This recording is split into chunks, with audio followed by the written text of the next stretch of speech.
اور جب وہ ظہر کی نماز پڑھے گا تو پھر گناہوں سے پاک ہو جائے گا، پھر گناہوں میں لت پت ہو جائیں گے، عصر کی نماز پڑھے گا پھر گناہوں سے پاک ہو جائے گا، پھر گناہ میں وہ ملوث ہوں گے، پھر مغرب کی نماز پڑھے گا تو گناہوں سے پاک ہو جائے گا، پھر گناہ کریں گے، عشاء کی نماز پڑھے گا تو وہ گناہوں سے پاک ہو جائے گا۔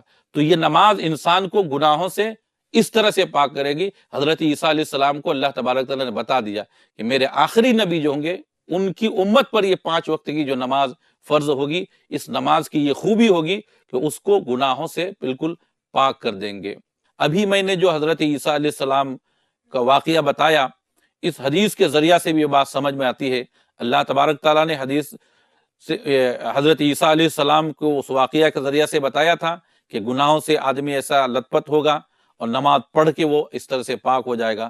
اور خود نبی کریم صلی اللہ علیہ وسلم نے بھی اس حدیث پاک کے ذریعہ سے ہمیں بتا دیا کہ آدمی اگر گناہ کرتا ہے لیکن اگر نماز پڑھتا ہے تو اس نماز کے ذریعہ سے گناہ کو اللہ تبارک تعالیٰ مٹا دیتا ہے، گناہوں سے وہ آدمی پاک ہو جاتا ہے۔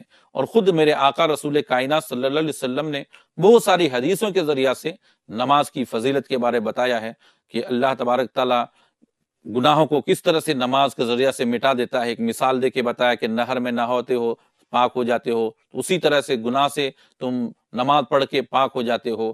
درخت کا پتا جیسے جھڑتا ہے ویسے ہی نمازی کے گناہ جھڑتے ہیں۔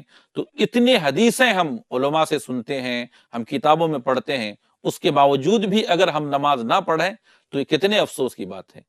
آدمی کوئی بھی ہو اپنے عاقبت کو سنوارنا چاہتا ہے، کوئی بھی آدمی یہ نہیں چاہتا ہے کہ اسے قبر میں عذاب ملے، کوئی آدمی یہ نہیں چاہتا ہے آخرت میں اسے عذاب ہو۔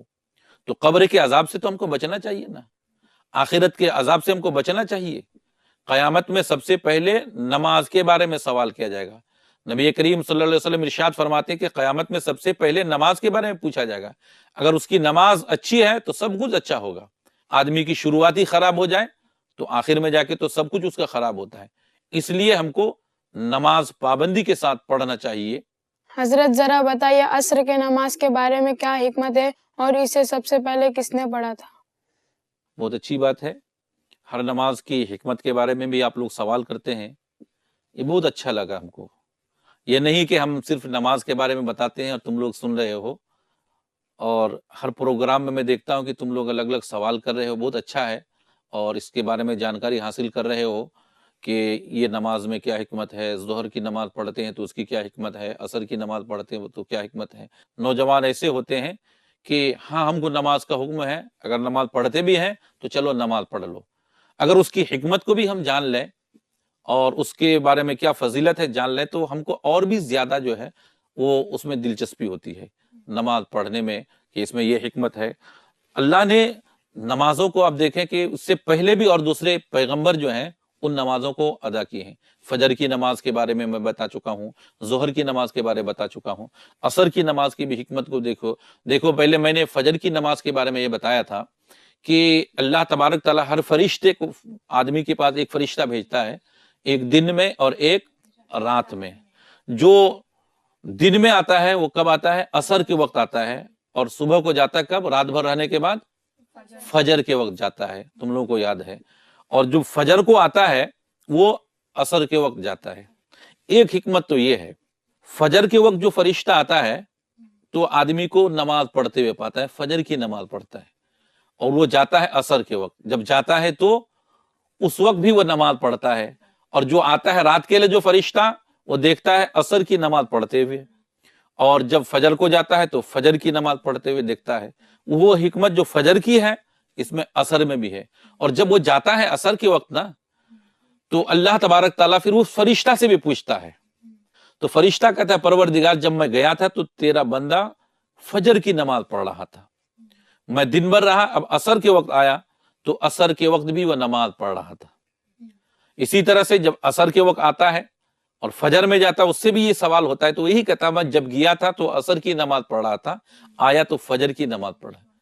تو اس بندے کو ایک دن یہی فرشتے تھے، جب حضرت آدم علیہ السلام کو اللہ تبارک تعالیٰ پیدا کرنا چاہے، انسانوں کو پیدا کرنا چاہنا، تو فرشتوں سے کہا تھا میں انسان کو بنانا چاہتا ہوں، تو فرشتوں نے کیا کہا تھا کہ تو ایسے کو پیدا کرے گا جو دنیا میں جا کر فتنہ فساد کرے گا، خون بہائے گا، ہم تو تیری عبادت کرتے ہیں، ہم تیری تسبیح و تحلیل کرتے ہیں. تو اللہ نے کیا فرمایا قرآن میں، پورے اس کا واقعہ ہے کہ میں جو جانتا ہوں تم نہیں جانتے ہو. تو یہ فرشتے ایک دن انسان کو کیا بولے تھے؟ خون ریز کرے گا، فساد کرے گا دنیا میں جا کر. فسادی کہا تھا، خون ریز. آج وہی فرشتہ خدا کی بارگاہ میں جا کر کہتا ہے پروردگار میں جب گیا تھا تو انسان نماز پڑھ رہا تھا، جب آیا تو نماز پڑھ رہا تھا، یعنی جب گیا تھا اس وقت بھی تیرے ہی بارگاہ میں جھکا تھا، جب آ رہا اس وقت بھی تیری ہی بارگاہ میں جھکا ہے.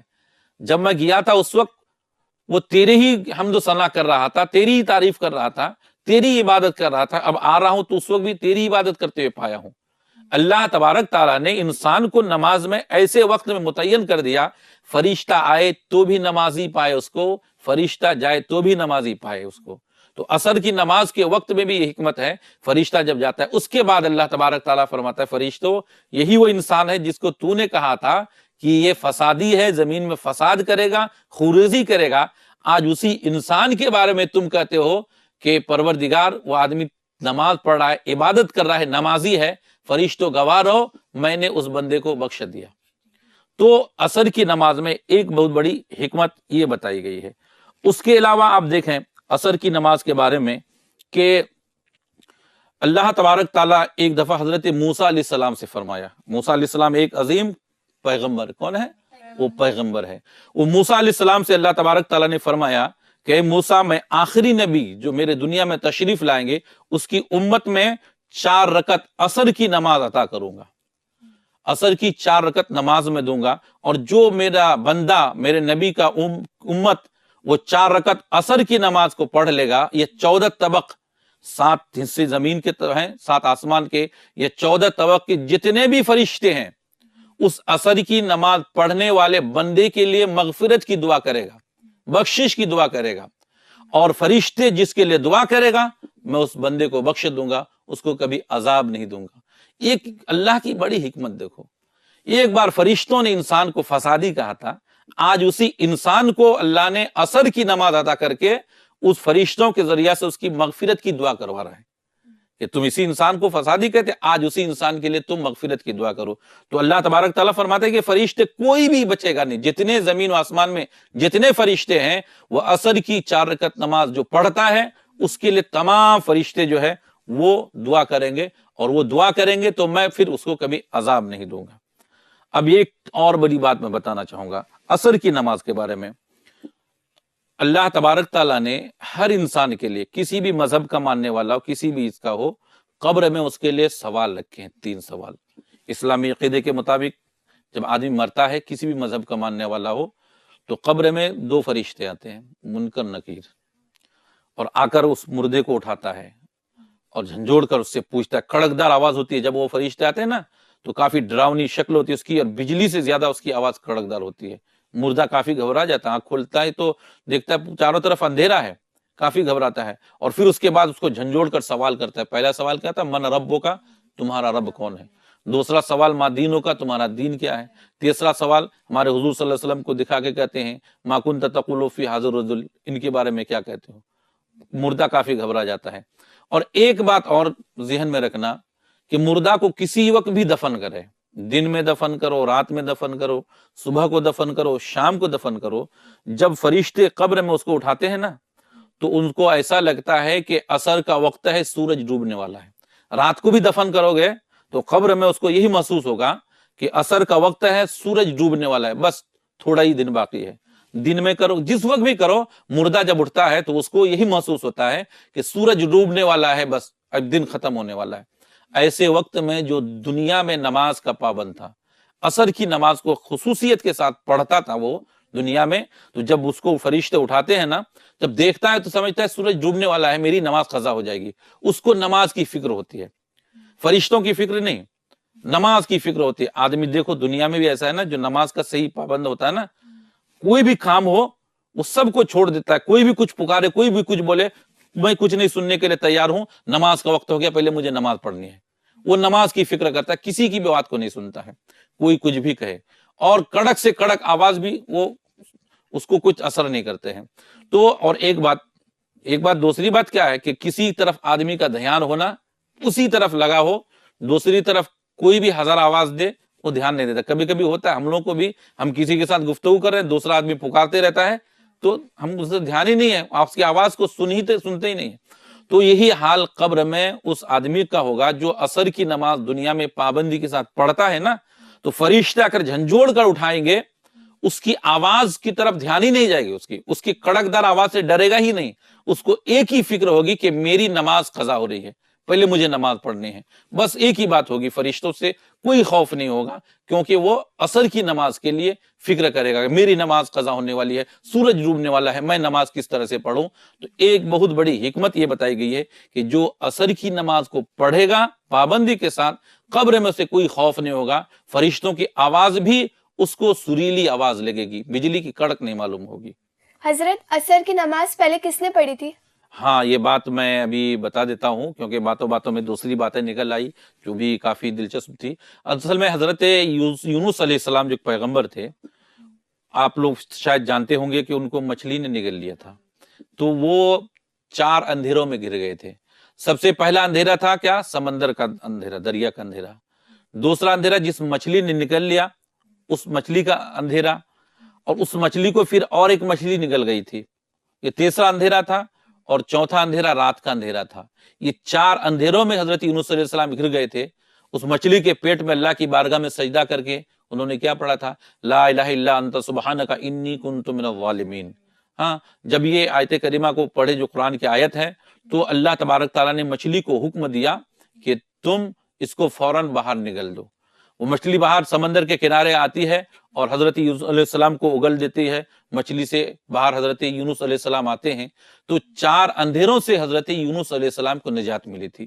تو اس کے شکر میں حضرت یونس علیہ السلام نے, عصر کا وقت تھا, اس وقت میں 4 رکعت نماز پڑھی. اللہ کی بارگاہ میں انہوں نے سجدہ کیا, 4 رکعت نماز پڑھی. اللہ تبارک تعالیٰ کو یہ نماز اتنی پسند آئی کہ اپنے آخری پیغمبر جناب محمد رسول اللہ صلی اللہ علیہ وسلم کی امت میں یہ 4 رکعت نماز عصر کی جو ہے وہ فرض قرار دے. اور یہ 4 رکعت نماز جو عصر کی نماز پڑھتا ہے, اس پڑھنے والے مسلمان کو بھی 4 چیزوں سے نجات ملتی ہے. ایک تو بری موت کے خاتمہ سے نجات ملتی ہے, قبر کے اندھیرے سے نجات ملتی ہے, پل صراط کے اندھیرے سے نجات ملتی ہے, اور قیامت کے اندھیرے سے نجات ملتی ہے. تو عصر کی نماز سب سے پہلے حضرت یونس علیہ السلام پڑھے, اسی نماز کو اللہ نے آخری پیغمبر کی امت پر فرض قرار دیا. اور جو آج بھی جو عصر کی نماز پڑھے گا, ان 4 بری چیزوں سے جو ہے انشاءاللہ وہ محفوظ رہے گا. برے موت کے اس سے, قبر کے اندھیرے سے, پل صراط کے اندھیرے سے, قیامت کے اندھیرے سے وہ ہمیشہ کے لیے محفوظ رہے گا. تو ہم نے جو ہے ابھی یہ عصر کی نماز کی فضیلت کے بارے میں آپ لوگوں کو بتایا. عصر کی نماز پہلے کون ادا کیے تھے وہ بھی بتا دیے. آج مسلمان عصر کی نماز پڑھے گا تو اس کی کیا فضیلت ہے, کن کن چیزوں سے وہ بچا رہے گا. ہمیں امید ہے کہ آپ حضرات جو ہے ان چیزوں کو سمجھنے کے ساتھ ساتھ تمام نمازوں کے ساتھ عصر کی نماز کے بھی پابندی کے ساتھ پڑھیں گے, اور ان تمام بری باتوں سے بچنے کے ساتھ ساتھ اس نماز کے پڑھنے سے جو فضیلت ہے اس نماز کی فضیلت کے بھی آپ مستحق بنیں گے.